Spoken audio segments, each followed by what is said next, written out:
Isipin mo ang isang bilangguan sa ilalim ng lupa. Isang lugar na laging madilim. Dito nakatira ang mga bilanggo, nakakadena mula pagkabata. Ang mundo nila ay malungkot na larawan ng mga refleksyon mula sa apoy sa kanilang likuran na tumatama sa pader ng yungib. Ang mga anino na ito, na pawang mga katang-isip lamang ng realidad, ang tanging alam nila. Naniniwala silang totoo ang mga anino dahil wala na silang ibang naranasan pa.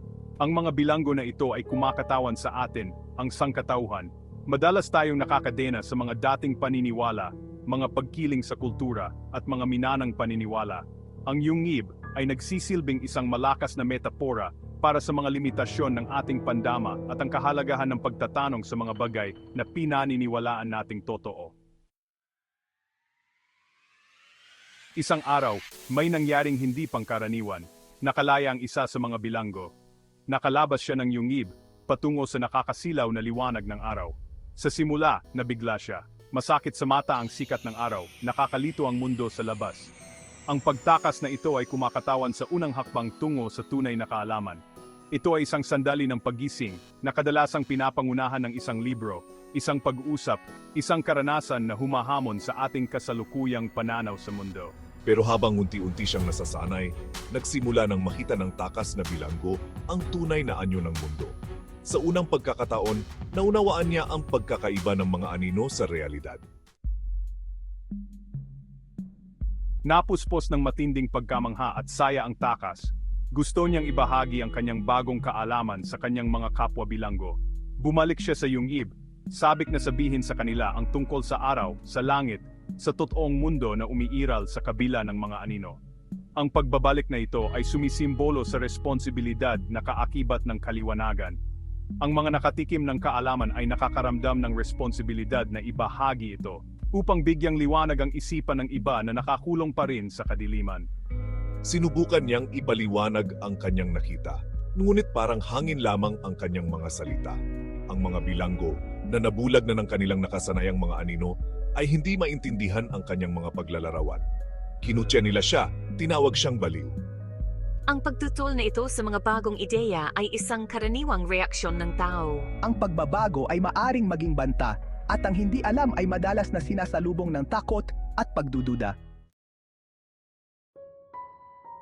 Ang alegorya ng yungib ay isang paalala na ang paglalakbay tungo sa kaliwanagan ay hindi laging sinasalubong ng mga bukas na bisig.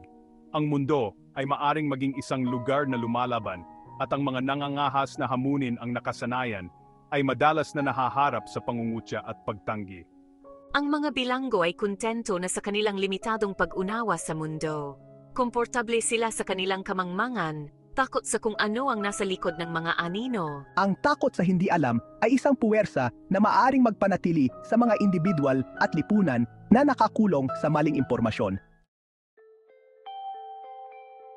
Ang alegorya ng yungib ay isang makapangyarihang metapora para sa kalagayan ng tao. Tayong lahat ay ipinanganak sa isang mundo ng mga dati ng balangkas, mga salaysay sa kultura, at mga pamantayan ng lipunan na humuhubog sa ating pag-unawa sa realidad. Kailangan ng lakas ng loob na tanungin ang mga balangkas na ito, na lumabas sa yungib na ating nilikha, at harapin ang nakakasilaw na liwanag ng katotohanan. Ang paglalakbay ng takas na bilanggo ay isang testamento sa transformative power ng edukasyon at pagtuklas sa sarili. Ito ay isang proseso ng pag-unlearn, ng pag-alis ng mga dating paniniwala at pagyakap sa discomfort ng intellectual na paglago. Ang alegorya ay nagpapakita rin ng kahalagahan ng empatiya at pangunawa sa ating pakikipag-ugnayan sa iba. Ang alegorya ng yungib ay hindi lamang isang pilosopikal na ehersisyo.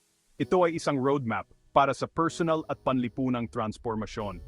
Hinihimok tayo nito na suriin ang ating sariling buhay, kilalanin ang mga anino na napagkakamalan nating realidad, at simulan ang ating sariling paglalakbay ng intelektual na paggalugad. Ito ay isang panawagan na linangin ang mga kasanayan sa critical na pag-iisip, tanungin ang impormasyong ating kinukonsumo, at makisali sa magalang na dialogo sa mga may magkakaibang pananaw. Ito ay tungkol sa pagpapalaganap ng pagmamahal sa pag-aaral, isang uhaw sa kaalaman, at isang pangako na hanapin ang katotohanan, gaano man ito kahirap. Ipinapaalala sa atin ng alegorya na ang tunay na kaliwanagan ay hindi isang nag-iisang pag-pursuit. Ito ay tungkol sa pagbabahagi ng ating kaalaman, pag-iilaw sa landas para sa iba, at pagtutulungan upang lumikha ng isang mas makatarungan, patas, at maliwanagan na mundo.